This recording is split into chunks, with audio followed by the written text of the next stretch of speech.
आदाब, मुंसिफ टीवी में आपका इस्तकबाल है। मुंसिफ जोहार की खबरों के साथ मैं हूं माहिरा गौहर। देखेंगे तमाम बड़ी खबरें। आगाज करेंगे हेडलाइंस के साथ। सुर्खियों को पेश करने में ताउन किया है डॉक्टर ऑर्थो ऑयल के साथ साथ डॉक्टर ऑर्थो कैप्सूल्स साथ लेना ना भूलें।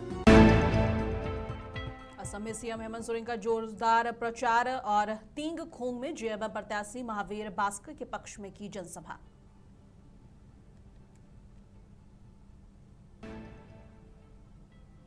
गिरिडीह में मनाया जाएगा झारखंड मुक्ति मोर्चा का स्थापना दिवस। मंत्री सुदिव्य कुमार सोनू खुद कर रहे हैं तैयारियों की मॉनिटरिंग।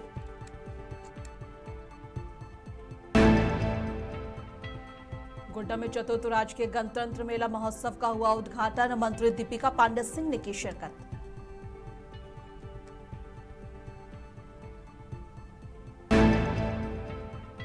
रांची में बन रही मेगा लाइब्रेरी में पढ़ेंगे 5000 बच्चे। राज्यपाल और केंद्रीय मंत्री संजय सेठ ने किया निरीक्षण।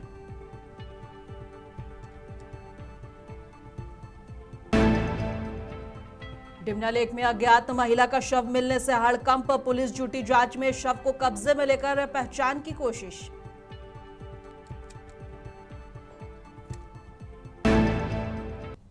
और आगाज करेंगे झारखंड के हम और बड़ी खबरों के साथ। बता दें कि असम विधानसभा चुनाव के साथ झारखंड की राजनीति का फोकस तेजी से पूर्वोत्तर की ओर शिफ्ट होता नजर आ रहा है। जी हां, मुख्यमंत्री हेमंत सोरेन ने अपनी पार्टी झारखंड मुक्ति मोर्चा की ओर से 18 सीटों पर प्रत्याशी उतारकर चुनावी मुकाबले को नई दिशा दे दी है। इसके साथ ही वे अपनी पूरी टीम के साथ असम में प्रचार कर रहे हैं। इस मौके पर सीएम ने असम के तिंगखोंग विधानसभा में तीर धनुष जेएमएम प्रत्याशी महावीर बास्के के पक्ष में आयोजित सभा में कहा कि सदियों से यहां शोषित और वंचित समाज के लोग अपने हक अधिकार के लिए संघर्ष करने को विवश हो गए, लेकिन अब और नहीं।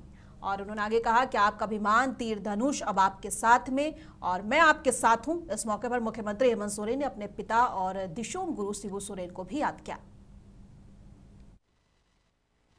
सभी को जोहार, फूल जोहार, जोहार आसाम, जोहार आसाम।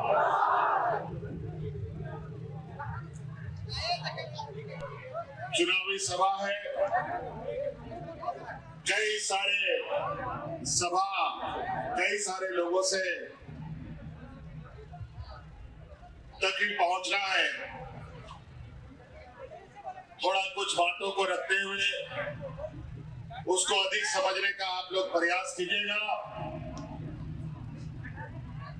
आज पहली बार जेएमएम असम की धरती पर है और आज आप लोगों का ये उत्साह और उमंग हमें और ताकत दे रहा है।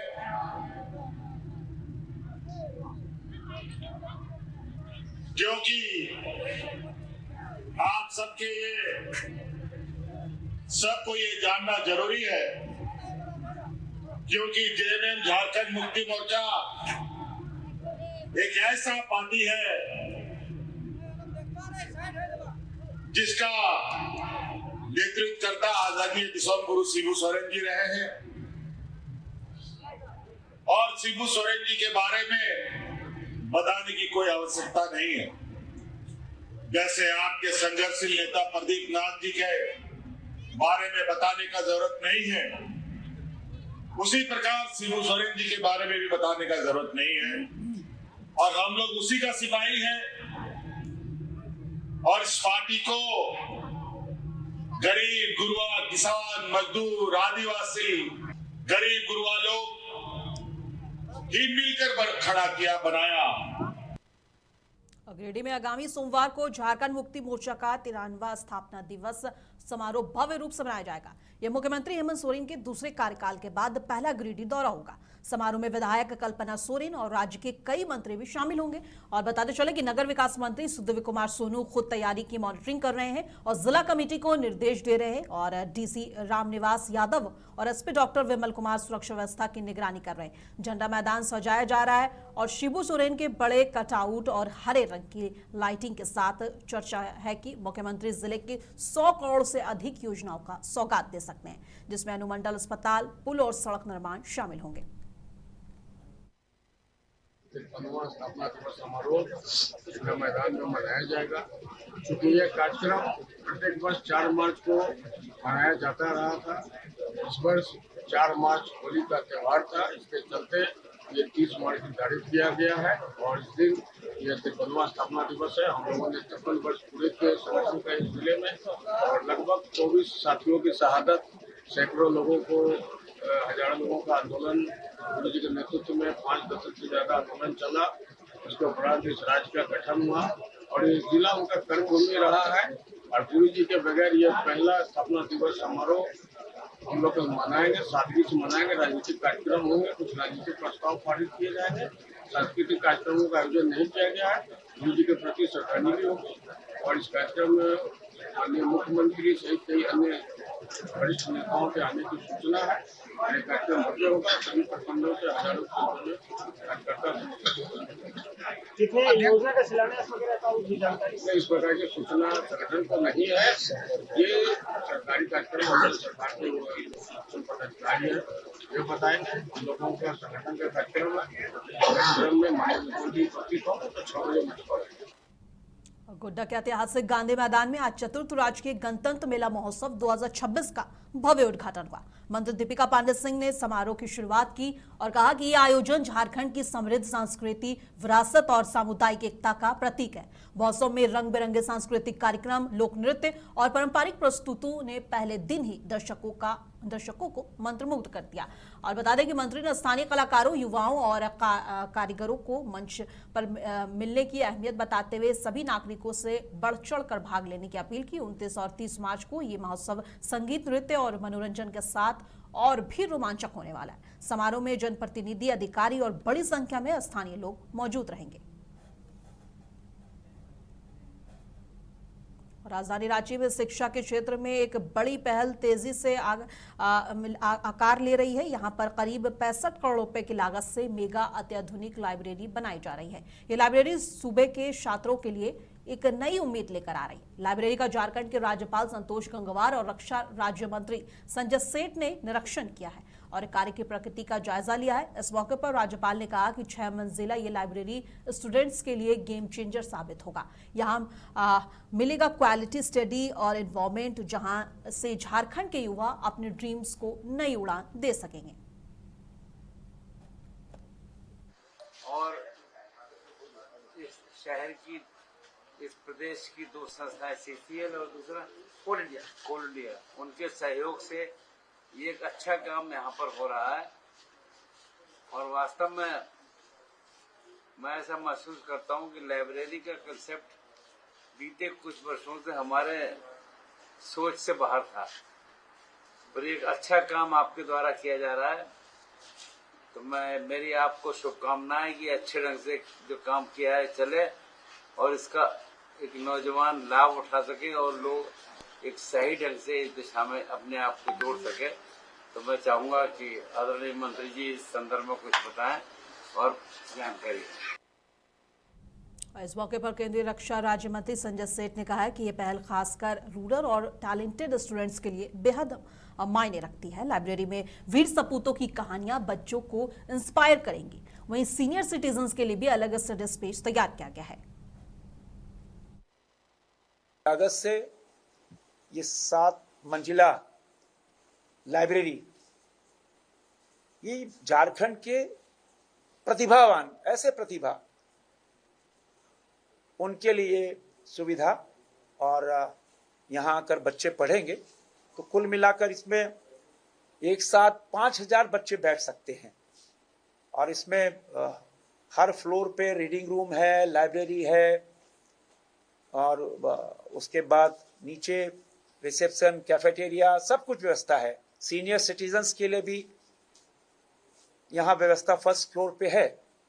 तो माननीय महोदय से चर्चा हम कर रहे थे कि हमारे सुप्रीम सैक्रिफाइस करने वाले ऐसे पराक्रमी वीर जिनको भारत सरकार ने परमवीर चक्र से सम्मानित किया, ऐसे 21, तो उनका अगर हम यहाँ पोर्ट्रेट चित्र लगाएं तो आने वाली जनरेशन ऐसे सुप्रीम सैक्रिफाइस करने वालों को जाने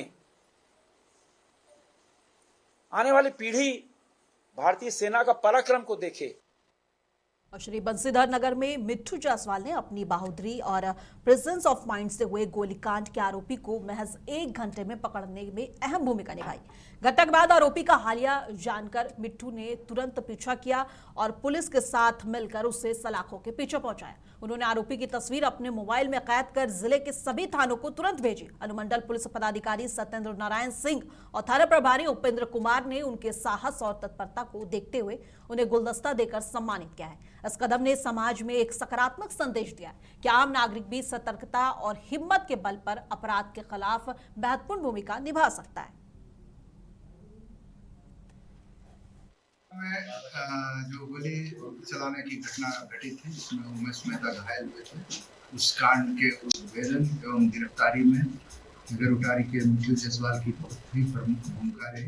इन्हीं के सूचना के आधार पर चार्ली 5 जो पीसीआर है गढ़वा में, उनके द्वारा अपराध कर्मियों को पकड़ा गया। इनके द्वारा भी अपराध कर्मियों का काफी दूर तक पीछा किया गया था और पुलिस को भेजा गया था और वही फोटो सभी पुलिस कर्मियों को गढ़वा जिला में सर्कुलेट हुआ था। उसके आधार पर कल उसकी घटना के 1 घंटा के अंदर उसकी गिरफ्तारी हो गई थी। जो मिट्ठू जायसवाल जी के बहादुरी और सूझबूझ के कारण संभव हो सका। इस कार्य के लिए मिट्ठू जी का हम सभी गढ़वा पुलिस से बहुत आभार व्यक्त करते हैं। आशा करते हैं कि भविष्य में भी इस प्रकार के अपराध एवं अपराध कर्मियों के विरुद्ध। जमशेदपुर के ढिरना लेक में स्थानीय लोगों ने पानी में एक अज्ञात महिला का शव तैरते हुए देखा, जिससे इलाके में हड़कंप मच गया। सूचना मिलते ही बुड़ाम थाना की पुलिस मौके पर पहुंची और काफी मशक्कत के बाद शव को पानी से बाहर निकाला गया और जांच शुरू कर दी गई है। घटना की खबर फैलते ही आसपास के लोगों की भीड़ जमा हो गई। फिलहाल महिला की पहचान नहीं हो पाई है। पुलिस ने शव को कब्जे में लेकर पहचान कराने की प्रक्रिया शुरू कर दी है और आसपास के थानों में भी सूचना दे दी गई है। पुलिस मामले की गहनता से जांच कर रही है और जल्द ही महिला की शिनाख्त करने की कोशिश कर रही है। थोड़ी देर पहले भी डिमना लेक से सूचना आया था कि एक अज्ञात शव तालाब में तैर रहा है। उस सूचना पर हम लोग यहाँ आए, बॉडी को निकाले, उसका अग्रिम कार्रवाई की जा रही है।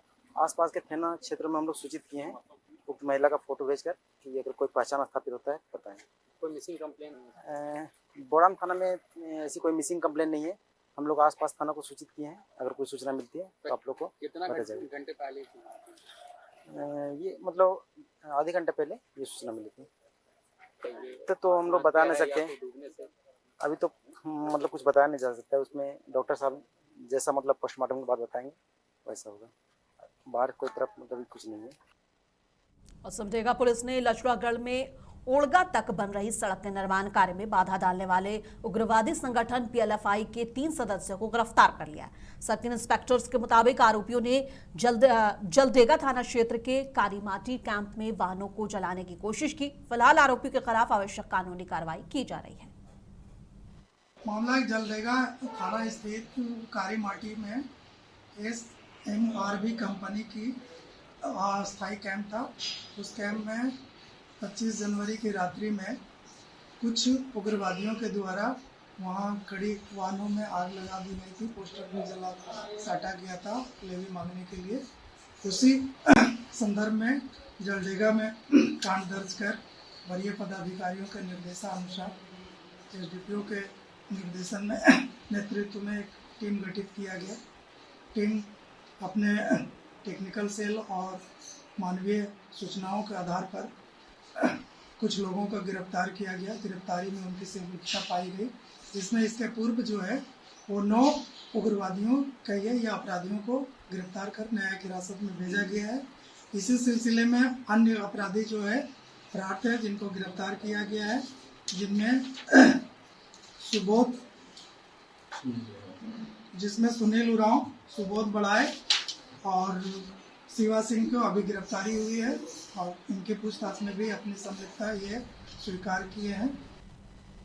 और झारखंड की राजधानी रांची में हुई सेपक टकरा नेशनल सब जूनियर चैंपियनशिप में महोबा के सिद्धांत शक्ति ने शानदार परफॉर्मेंस करते हुए यूपी को ब्राउन्ज मेडल दिलाया है और घर वापसी कर और घर वापसी कर उनका भव्य स्वागत हुआ है। ढोल नगाड़े, आतिशबाजी और फूल मालाओं के साथ पूरा माहौल सेलिब्रेशन में बदल गया। 10वीं के स्टूडेंट सिद्धांत की इस कामयाबी से उनके स्कूल और कोच और परिवार में खुशी की लहर है। उनकी मेहनत और डेडिकेशन अब दूसरे स्टूडेंट्स के लिए इंस्पिरेशन बन रही है और सिद्धांत ने अपनी सक्सेस का क्रेडिट अपने माता पिता, गुरुओं और पूरे परिवार को दिया है। मैंने ब्राउन्स मेडल जीता है टीम इवेंट में। उसमें 3 इवेंट होते हैं, टीम इवेंट, क्वार्ट इवेंट और रेगू इवेंट। हमारी टीम ने टीम इवेंट में 3rd प्लेस आई है और रेगू इवेंट में फर्स्ट प्राइज लेके और नागालैंड को हरा के गोल्ड लाया। और सीतापुर में आजाद समाज पार्टी की महारैली के बाद चंद्रशेखर आजाद का प्रदेश सचिव इमरान खान के आवास पर भव्य स्वागत हुआ। मीडिया से बातचीत में उन्होंने यूपी सरकार पर तीखा हमला बोला। कहा कि बीजेपी सरकार में लगातार बुलडोजर कार्रवाई हो रही है, फर्जी एनकाउंटर हो रहे हैं, सिलेंडर को लेकर आम जनमानस परेशान है, सबको लाइनों में खड़ा कर दिया गया है। वहीं ईरान के सुप्रीम लीडर अयतुल्ला अली खामनेई की मौत पर भी अपनी बात रखी। दोनों दलित समाज के हैं, एक आगरा में शिकायत कर रहे थे, कल कन्नौज में शिकायत कर रहे थे। क्यों एक पिछड़े वर्ग के मंत्री आपके रो रहे थे कि हमारी बहन बेटे पर अत्याचार हो रहा है सरकार में? और क्यों यही लखीमपुर खीरी में एक विधायक को मुख्यमंत्री की सजातियों ने थप्पड़ मार दिया था? और क्या कार्रवाई हुई? विधायक की हैसियत नहीं है, मंत्रियों की हैसियत नहीं है, सरकार में दलित पिछड़ों की हैसियत ही नहीं है। तो दलित पिछड़े जितना जल्दी समझ जाएंगे उतना उनके लिए बेहतर होगा। अदरवाइज उनके बच्चों, क्यों 69,000 शिक्षक भर्ती के बच्चे घूम रहे हैं? कौन है पूछने वाला? कोई खुश नहीं है सरकार से। सरकार का जाना तय है। ढोंगी सरकार का बोरी बिस्तरा जो है 2027 में कमजोर वर्ग के लोग पैक करेंगे। आजाद समाज पार्टी की ताकत आगे बढ़ेगी, मुझे भरोसा। कासगंज में पुलिस ने क्राइम के खिलाफ सख्त एक्शन लेते हुए 82 वारंट अभियुक्तों को गिरफ्तार किया है। ये सभी आरोपी लंबे समय से कोर्ट में पेश नहीं हो रहे थे। एसपी ओम प्रकाश सिंह के निर्देशन में चले इस अभियान में सोरो, ढोलना और सदर कोतवाली समेत कई थाना क्षेत्रों में दबिश दी गई। फिलहाल सभी आरोपियों को कोर्ट में पेश कर जेल भेज दिया गया और आगे की लीगल प्रोसेस जारी है।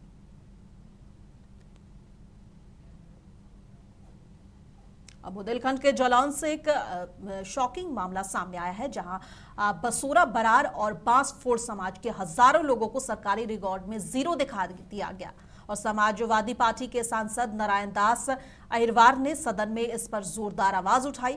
इसे एडमिनिस्ट्रेशन फेल्वर और इंसाफ के खिलाफ बताया। आरोप है कि गलत रिपोर्ट के चलते गरीब परिवारों को सरकारी आवास योजना का फायदा नहीं मिल पाया। अब संस्था और समाज के लोग जस्टिस की मांग कर रहे हैं। वहीं सरकार से दोबारा ग्राउंड वेरिफिकेशन और सख्त एक्शन की अपील की जा रही है।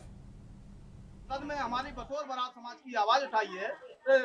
सरकार रजिस्ट्रेट अनुसार हमारी बसोर जाति 16 नंबर पर अंकित है उत्तर प्रदेश की अनुसूचित जाति में और गानो कटहरिया 28 नंबर पर है। हमारी बसोर बरार समाज का उन्होंने नाम लिया है। मैं तो उनको लाख लाख बधाई देना चाहता हूं कि शोषित वंचित समाज की भी आवाज माननीय सांसद जी ने सदन में उठाने का काम किया। इससे अच्छा और काम हमारे समाज के लिए क्या हो सकता है। सांसद जी का बहुत बहुत धन्यवाद जो उन्होंने सदन में।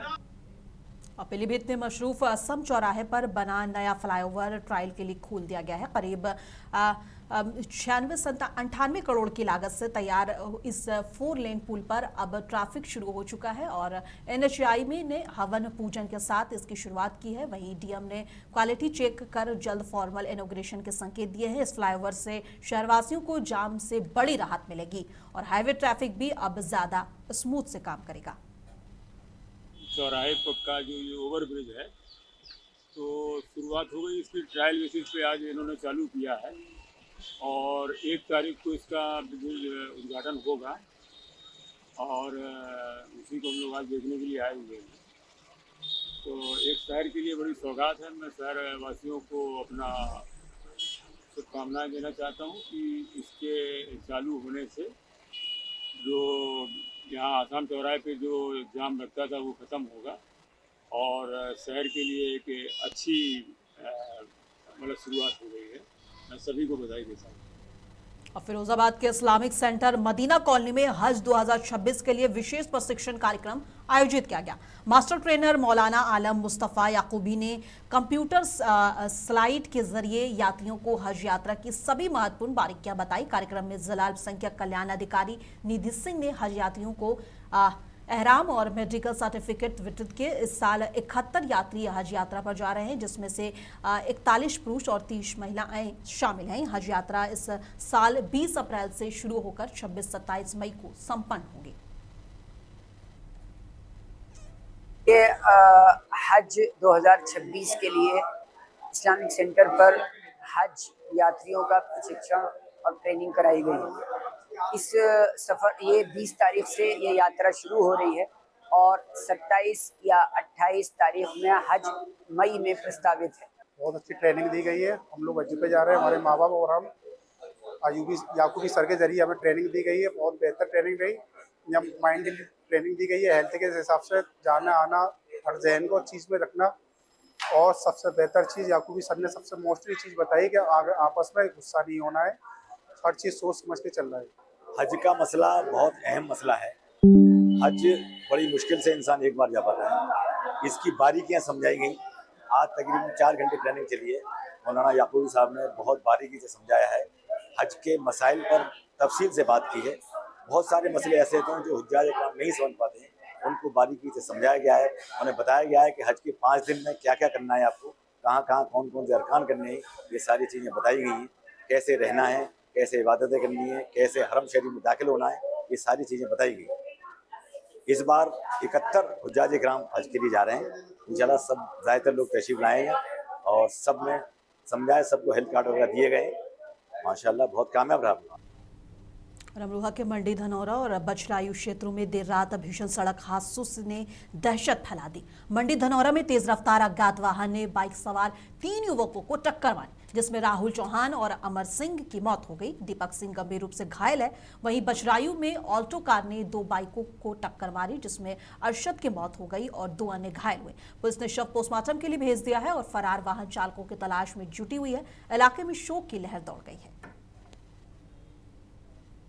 अगरोटा तहसील में ग्राम निपान में 160 मेगावाट सोलर प्रोजेक्ट के तहत अंतक रियल्टर्स ने किसानों के साथ संवाद किया और कंपनी के प्रेसिडेंट आनंद सिंह ने कहा है कि जमीनें केवल किसानों की सहमति से ही ली जाएंगी और सिंचित जमीन के लिए 40,000 और असिंचित के लिए 25,000 रुपए प्रति एकड़ वार्षिक तय है। और वाइस प्रेसिडेंट अनुराग तिवारी और लीगल एडवाइजर सुधीर कुमार मोदी ने भी किसानों के सवालों को हल किया और भरोसा दिलाया कि किसानों के हितों का पूर्ण संरक्षण किया जाएगा। करीब 600 एकड़ जमीन इस प्रोजेक्ट के लिए चिन्हित की गई है।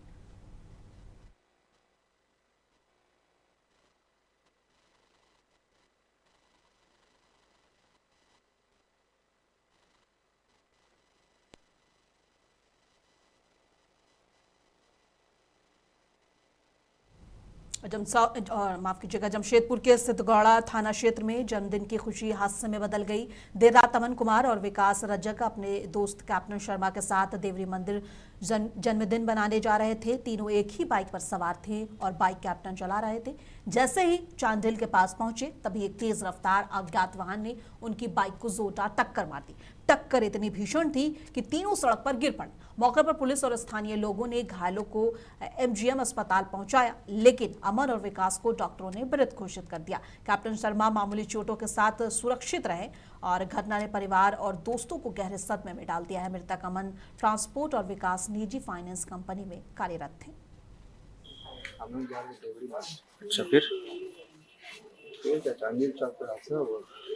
कौन सा गाड़ी मारा था? बड़ा गाड़ी। इनका क्या नाम दोनों का? अमन है और विकास। कहाँ के रहने वाले हैं? कहाँ के रहने? बारडी। क्या करते थे लोग? अमन तो बड़ा गाड़ी का काम देखता था। अच्छा, और वो विकास बजाज। कितना उम्र दोनों का था? कितना दोनों को उम्र थी? एक बलरामपुर जनपद में गरीब परिवारों की जेबों पर प्राइवेट स्कूलों के द्वारा लगातार दबाव बढ़ता जा रहा है। लोगों का कहना है कि हर साल स्कूल महंगी किताबें बदलते हैं और कभी चैप्टर बदलते हैं तो कभी पब्लिशर बदलकर अभिभावकों को मजबूर किया जाता है कि वे नई किताबें खरीदें। भारतीय किसान मजदूर संगठन के जिलाध्यक्ष रवि प्रताप सिंह ने इस प्रथा की कड़ी निंदा करते हुए सरकार से अपील की है कि प्राइवेट स्कूलों में भी सरकारी स्कूलों की तरह एनसीईआरटी की किताबें लागू की जाए। जो स्कूलों में एकदम बहुत महंगी चल रही हैं और पहली बात तो ये हर साल किताबें बदल देते हैं, महंगी महंगी किताब चलाते हैं और हर साल बदल देते हैं। इसलिए हम अभिभावक लोग परेशान रहते हैं, कई बार शिकायत भी करते हैं, लेकिन कोई अभी तक कोई निष्कर्ष नहीं निकला।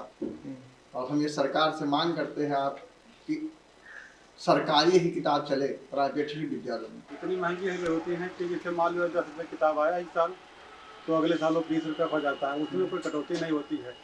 दिन पर दिन बदला जा रहा है ताकि कोई किताब दोबारा बदल ना सके।